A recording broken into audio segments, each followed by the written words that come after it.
Boys, a lot of interesting things happened while I was gone. Holy fuck, Microsoft. What do you guys think about it? I don't know, dude. At first, I was like, that sounds good. Then I was like, hold on, is that good? Then again, can it be any worse? You know, like, could it actually go worse? I don't know. I don't see what would be bad. They might just have a completely different design philosophy, logic.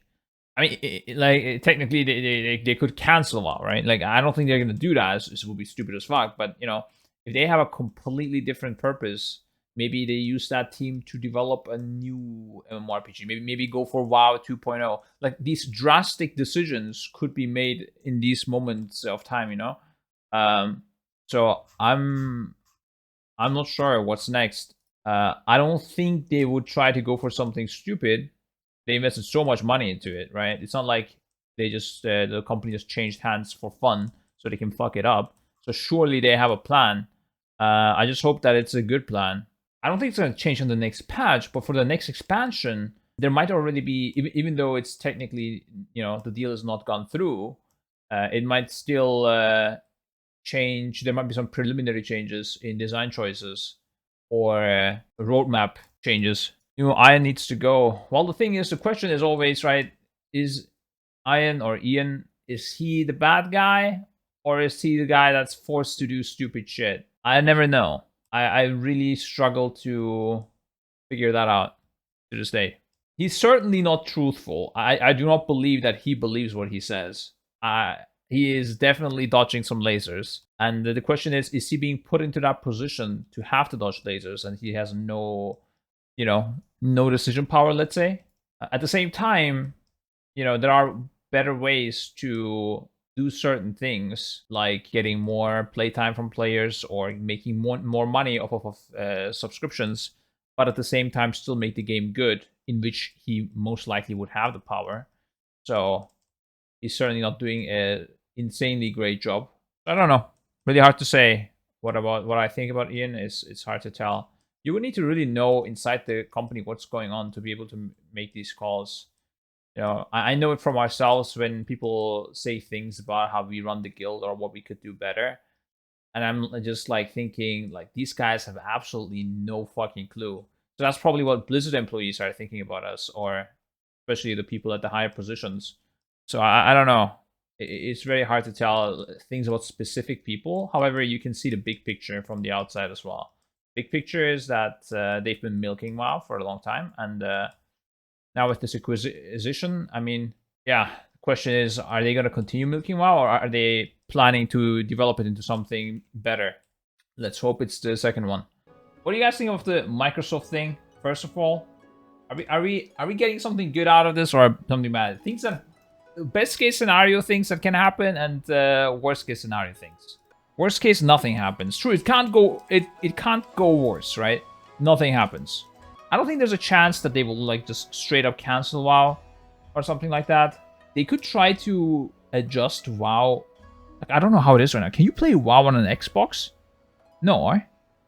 I think maybe like in the future they might slowly adjust WoW to consoles, but will be quite a big change. If you do, I think if you get WoW 2, I think this is a realistic scenario, but not for the next expansion, but the one after, potentially for like 2024 or something, maybe even 25. I'm slowly, as I write 2025, I notice I'm slowly dying while playing WoW all day. But okay, it is what it is. Oh, it's fine. It's fine. It's all good. We're not gonna go into a midlife crisis right here. It's fine. I'm gonna do that after the stream. Don't worry, boys. I'll cry later. RS2 is impossible because they have... You know what? Let's look at the Mike Ibarra statement as well at the same time. Even though it's a bit I don't want to say corporate, but like, you know, he says things that are obvious things that he should say, I guess.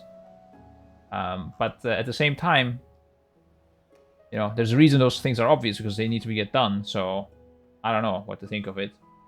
Sure, it's not too long. Let's read it out. So he says, "I'm humbled to be part of Blizzard Entertainment, the rich history, the incredible talent, the best player communities, and of course, the amazing games we're so fortunate to create.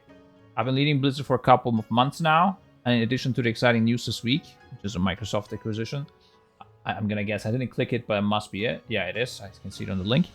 I want to share some initial thoughts as we strive to put our team and players at the forefront of everything we do. 2021 was challenging for all of us. As individuals, we care about treating everyone around us with respect and dignity. As professionals, we care deeply about our crafts, and we want to work in the most supportive and safe environment as possible. Our top priority now and into the future is the work we're doing to rebuild your trust in Blizzard. And I really hope so. Watching Blizzard work as creatively and diligently as we have throughout this challenging time on top of an ongoing pandemic has been inspiring. Navigating these challenges, evolving our development processes, and being introspective and looking at how we can improve our culture shows incredible strength and commitment to one another, our work, and to the player communities. I also was encouraged in reading forums, social posts, and emails from people within and outside of Blizzard, standing up for what is right and lending us your guidance. I want you all to know we're listening and we're committed to change. As a first step towards improving communication with the community, I wanted to highlight some of the initial actions we're taking to improve our culture. He's mainly talking here about stuff that is like company internal stuff, right? Like the HR stuff. But you know, let's go through it still. Maybe I read this when I like woke up this morning, so I was like very sleepy. But maybe I missed something. We're measuring our executive and management teams directly against culture improvement. This means their and my own success and compensation will directly depend on our overall success in creating a safe, inclusive, and creative work environment at Blizzard. Interesting. This means their and my own success and compensation will directly depend on our overall. I don't know what this exactly means. Like, how does it reflect in their compensation? So if there is like drama, they lose money, or what does that? How much money they get? Yeah, I understand what compensation means as a word. It's just, how would you put this into like writing? Like, oh, somebody harassed someone from your team, so you get a pay cut? Interesting. I don't know what exactly how you would adjust the compensation of somebody depending on how others do, but okay. I mean, it's clear. The message is clear. I'm just thinking of, yeah, I guess bonuses, but I don't know. We're dedicating more full-time roles and resources to improving our culture. All too often, this important effort falls to employee resource groups filled with people who already have full-time jobs. A few of the leadership positions we've established for this new team include a culture leader who will help us maintain the best aspects of what we have today and change and evolve where needed to ensure everyone brings their best self to Blizzard. Culture leader, a new organizational leader for HR who will build trust, empower our teams, and help foster a safe, positive work environment for everyone. A diversity, equity, and inclusion, DENI. I've never heard of that, but I guess it's a thing in bigger companies maybe. Leader solely focus on our progress across multiple efforts in this area. We are committing to staffing these teams as a priority. So these will be... I don't understand this. All too often... okay. Okay, so instead of giving these jobs who were previously assigned to people who basically already have full-time jobs, they made specific jobs for these roles. Kind of weird. They didn't have an organizational leader for HR before. But maybe some of... he said some of them, maybe he said. Yeah, okay. A culture leader. I don't even know what that means exactly. Oh, culture of Blizzard. I see now. Okay, not like the specific cultures and diversity wise, but the Blizzard culture. Okay. I mean, it sounds good, but sure. We tripled the size of our compliance and investigation teams and have articulated clear accountability for unacceptable behavior. This applies to all employees at Blizzard, including leadership and management. Again, I mean, it's, you know, like, tripling it is good, but it's always, you know, I'm pretty sure they had already articulated clear accountability for, I guess maybe they didn't. The accountability. Okay. So they may have said back in the days, you know, sexual harassment is wrong, guys, don't do it, right? But they maybe didn't say, if you do it, this and that will happen. So now they have the accountability for it as well, which also applies to leadership and management. That's actually pretty good. We've shared representation data internally with our teams and have set goals around improvement across these metrics. We've put in place an upward feedback program so that employees have confidence in evaluating management, and we will use this to measure the quality and effectiveness of our managers. Better do, yeah. That sounds good. These actions are just the beginning of the work that lies ahead for Blizzard. I'm motivated and excited to work directly on building the best environment for our teams to allow them to bring their visions to life. We also know now this part, you know, sure, it's great, right? Like, this should be done, but this should be done in any company like this, you know. Okay, I mean, I guess they had big massive fuck-ups on this part, but what a lot of people care about is this part as well. Anybody who doesn't listen to the news, that just plays the games to have fun and has nothing to do with all of the drama that's going on, they care about this part. I care about both parts, but definitely also care about this part as a player, as a Race to War First contester, and all of that. And here we also know we need to deliver content to our players on a more regular basis and innovate both in and beyond our existing games. We have some exciting things to announce, and I'll be sharing more next week. They may have had news here that they intentionally didn't share first. They knew they had to address this first, that they have more plans, and I hope that you know, I honestly don't even care about the regularity, how frequent and regular we get these new content, as long as we get them, and when we get them, it's good stuff. At the moment, would you say Final Fantasy is better, more fun to play than WoW? I honestly don't know, because the fun I'm having in WoW is a bit more, let's say, mature. It has a goal, whereas in Final Fantasy, I'm playing for fun. You know, if you're a casual gamer, I personally think you can never have as much fun doing it, playing the game, as much as a person who's going for world first in something, or who's trying to win a tournament. Let's say I play chess, I enjoy chess, but I'll never have as much fun in chess as the people that are, you know, competing for the #1 spot, right? That's a completely different thing.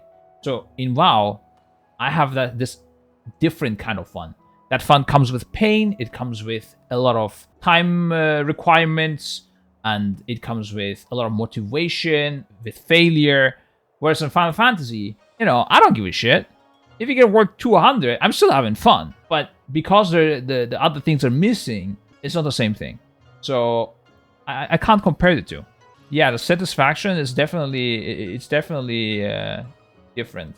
At the same time, I do think I could have that same fun in Final Fantasy if you were playing forward first. Definitely. I had missed the part that he's gonna share more next week. That probably will include the patch announcement, I feel like. Maybe something on Diablo 4. I hope he doesn't start talking about Diablo Immortal. That's... God, please. Please do not talk next week about Diablo Immortal. Please, dude. If you have like any idea about your community, do not talk about Diablo Immortal, because I think it's going to be released soon. In case you don't know, Diablo Immortal is the mobile... I can't believe I'm saying this. Mobile phone version of Diablo. Just, like, don't even mention it, dude. Even if it's playable on Xbox, like, nobody fucking cares. Tell us the good stuff. Talk about WoW. Talk about Diablo 4. Maybe a classic service. Maybe Diablo 3 seasonal stuff. Fuck it. Talk even about Overwatch. Just don't talk about Diablo Immortal, please. Now, in general, my thoughts so far from seeing several things from Mike is that I don't have the feeling that he has a deceptive mindset. I think he believes in the things that he's saying. That's my impression. I don't think he's like thinking there and sitting like, what should I say for like 7 hours and how could I deceive them? Instead, he just... It does feel like he's trying to do... I don't know if he'll be able to do all the things he's saying. I hope so. That's what I wrote in on the Twitter as well as a response. I hope he can do it. I don't think he's trying to deceive us, whereas other people definitely do. They're definitely hardcore, like straight up lying, you know, in these positions.